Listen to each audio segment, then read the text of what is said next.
Hey guys, it is Julie here with JT.Wealth.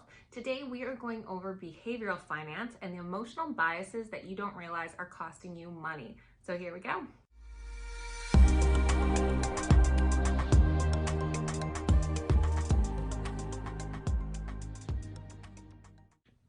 First of all, big thank you to everyone who has been watching and subscribing. I really appreciate it. We're almost at 200 subscribers and that is really exciting. If you are watching, please remember to hit subscribe so you get notified of all of our upcoming videos and hit that like button while you're at it as well. I decided to do today's video on behavioral finance and emotional biases because when I was doing my financial planning courses, it was one of those topics I just really loved, is really getting into the mind frame behind investing and why we make some of the decisions that we do. When you're looking at financial theory, it assumes that all individuals act rationally, that we will consider all information that is available to us, and that the markets are efficient as well. In reality, behavioral finance shows how individuals actually behave in markets, which can be a little more emotional than rational. Today, I'm going to go over what I think are some of the 6 most common emotional biases and kind of how they can affect your investing and what to look for when you're looking at your own portfolio. We have Prosecco today for the wine of choice, so let's go. The first emotional bias we're going to chat about is loss aversion. So this is the idea that a 10% loss is far more stressful than the joy of a 10% gain, even though it's that same 10%. People would prefer to avoid a loss rather than chase after their long-term goals. Psychologically, the pain of losing is twice as powerful as the pleasure of gaining. In investing, this can result in people holding on to stocks that are losing for too long because they don't want to actually realize that loss. But on the flip side, people will also sell off their winners too soon because they just want to capture that win before it goes away. This means that you could miss out on even further growth by selling too quickly, but also you're not cutting your losses fast enough because you're just in denial about taking them. The second emotional bias is overconfidence. So this is just overestimating your own skill and knowledge, thinking that you are better at processing information than everybody else, and having an unwarranted faith in your own predictions. Basically thinking you are the next Warren Buffett and having that illusion of grander knowledge than everybody else. In investing, this overconfidence bias can result in underestimating the risk that you're taking on because you are setting the odds of good outcomes unrealistically high based on your overconfidence in your decision making.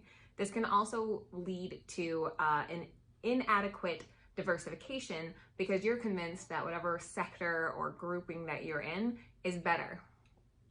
The third emotional bias tonight is endowment. This is basically the fact that you will value an asset more just simply because you already own it. It's more familiar, it's more comfortable, and therefore you think it is better than any outside investments.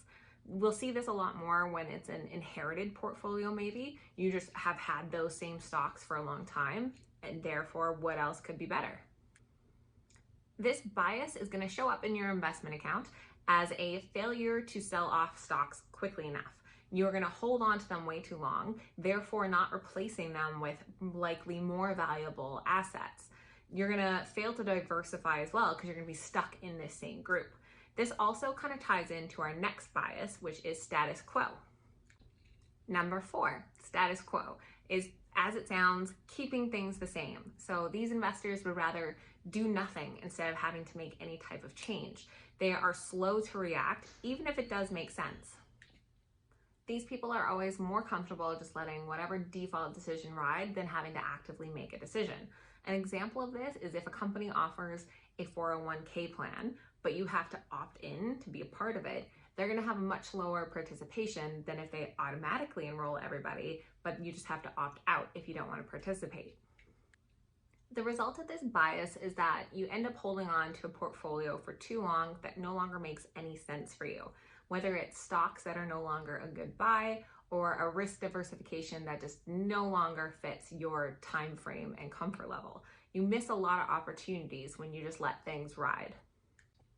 Number 5 on our list tonight is going to be regret aversion. This is very simply avoiding making a mistake out of fear of it being the wrong choice.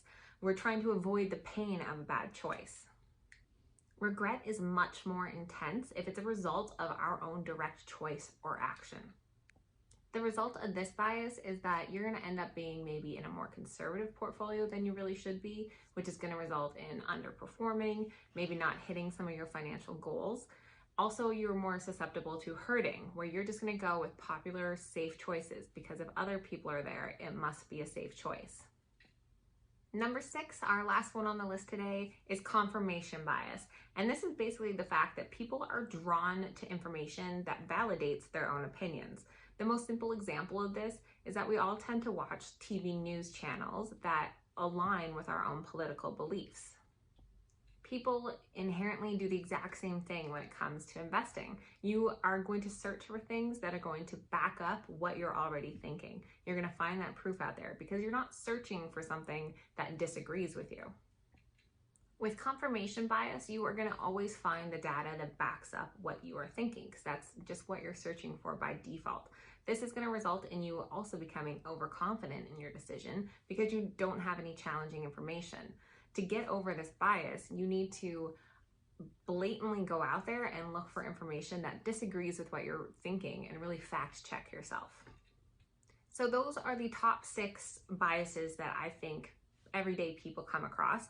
I would love to hear if you guys have any others. I know there's many out there and there's lots of different wording around some of them as well. But please leave a comment too. Let me know what biases do you think you tend to have? How do you overcome these biases? How do you find them, right? It's all about taking a step back, looking at your portfolio and trying to identify if maybe we ourselves have some of these little weaknesses. Of course, that can be hard to admit, but it is good to take a step back and realize that your emotions do play into your investing a bit. We're not all robots that just make the perfect financial decision based on markets. So that's my quick summary of emotional biases and behavioral finance. I hope it was a bit helpful for you guys. Please let me know what you think and stay tuned for our next upcoming video. Cheers and have a good one.